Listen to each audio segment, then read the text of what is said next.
Look, we have seen our share of foldable phones this year. There has been the Galaxy Fold, which continues to be on sale if that's your thing, and there's the Huawei Mate X, which is still inching along towards some launch date, which will hopefully happen at some point this year. But I've been using this. This is the Motorola Razr, and it's the first foldable phone I've used all year that actually kind of feels like it makes sense for regular people. And that's because it's exactly the weird kind of phone it is. It's not a phone that opens up into a small tablet. It's a really small thing that opens up into a normal sized phone. Let's take a closer look.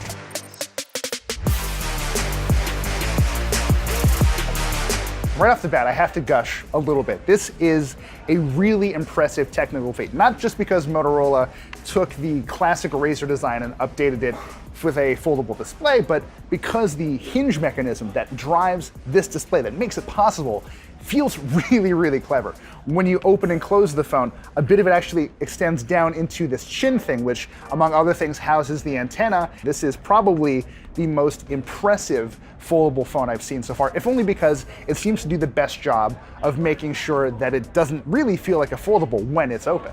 There's a series of gears and plates that move back and forth as you open and close the phone, all of which make sure that the screen itself, feels like a perfectly normal smartphone screen when you're using it, but also ensures that it stays nice and protected when the phone is closed. And yeah, that's a big deal because there is no gap between the top and bottom of this phone when it's closed. If you took a regular plastic OLED display and folded it right in half, well, it would probably break right at that crease. But when the phone closes, it actually contorts the screen so it sort of takes on this teardrop shape. That prevents the screen from being damaged and keeps the phone nice and flush when it's shut. That should also theoretically mean that nothing is getting into and out of the crevices around this display, but I have my concerns. If you actually take a really close look while you're opening and closing this device, there is a bit of a gap that can appear, especially when you're closing this phone very slowly. You can see what I mean here. It's probably not going to be a huge deal in regular use, especially when you consider that that gap is hardly ever open if you're just opening and closing the phone quickly. But it is there, and it's one potential point of failure for a device that kind of doesn't seem to have too many. So yeah, it is a technical achievement, but let's talk about what this thing actually does, because for the most part, when the phone is open, it just acts like a smartphone. There are few frills to be found in the software. The software additions you will find are largely meant to define how this smaller external screen interact with this 6.2-inch big screen. All you can really do right now are manage your notifications, you can control your media, very lightweight tasks that Motorola has to specifically define. You can't just use apps on the secondary display. All of it really is tightly controlled by what Motorola and Google have set out for this device. Motorola says that in time, it will expand the amount of actions you can perform on this external screen. But for now, yeah, if you're looking at your email and checking your text messages, it's very easy to do on this display. And to actually respond to someone, all you have to do is open the phone. It picks you up right where you left off. And really, that's what I've come to appreciate about the Razr during my time with it. It's just enough phone to get through these little interactions when I don't need to open my phone, but when I do, I've got the ability to jump into a full smartphone-sized display and kind of get my stuff done. I prefer this, I think, to the sort of small tablet approach as seen with devices like the Galaxy Fold and the Mate X, but I think it's fair to say that this might not be the foldable that everyone is looking for. It's less ambitious in some ways, even though it does work probably better than any of the other foldables I've touched this year. The interactions with that second screen can feel a bit limited, but there's at least one interesting way that you can use it to your advantage, and that is when it's time to take selfies. If you give the phone the classic double crank, it'll activate that main camera, that 16 megapixel main camera, which we can now use for selfies.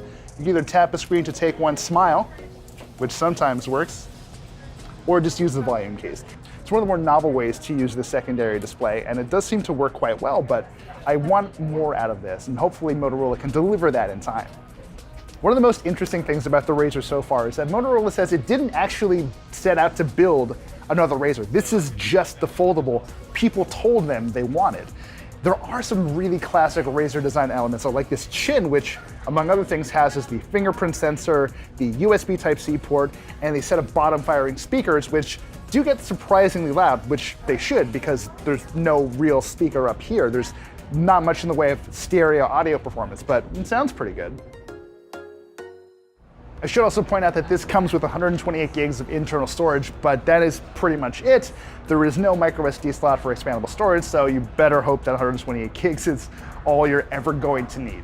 We're testing this thing in Los Angeles, and there hasn't been so much as a cloud in the sky all day. But if it did start raining, I'd feel a little more secure using the Razr than other foldables because it is coated with a nano coating that helps it deal with splashes and really quick interactions with water. It does not appear to be completely water resistant. You cannot and should not put this thing in a beer, but it's at least a bit hardier than what we've seen out of other foldables, and that's just nice to hear, honestly.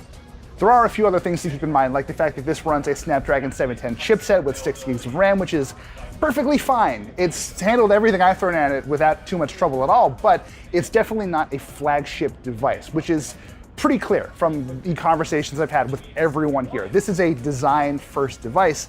It's meant to look good, it's meant to feel good, and it's meant to run well, but it's not meant to blow the doors off of the competition when it comes to pure power. I also have my questions about battery life. Motorola says this thing will last for a full day off a single charge, and that may well be the case, but I do have to point out that the total combined capacity of the two batteries, one in each half of this device, that works out to a grand total of about 2,510 milliamp hours, which is quite a bit lower than what we've seen in most of the flagship smartphones we've tested this year. And again, this is a phone that's $1,500. You kind of want more than that out of the box. In fairness to Motorola, the quick view display on the outside is sort of designed to prevent you from having to open the phone all the time because you can do a lot of what you need right from this display. But because of the limited scope of these actions right now, which again involve managing your notifications and controlling your music, I don't know that that's going to be the case. I think the battery life might still be an issue because you're not using this external display as much as Moto thinks you will, but that could change in time.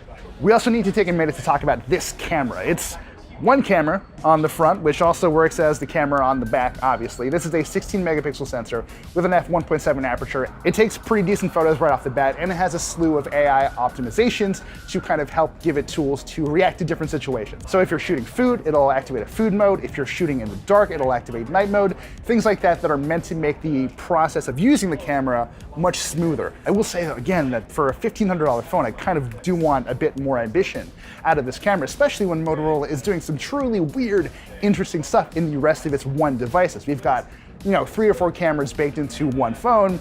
We've got this single, solid 16 megapixel camera that is fine, but doesn't really do much to thrill. At the end of it all, the Motorola Razr is really one of those fascinating devices that appeals to me, even though a lot of the things that Motorola did here don't make the most amount of sense. I wish it had bigger batteries, I wish it had slightly higher resolution screens, I wish it had a more ambitious camera setup, but you get this.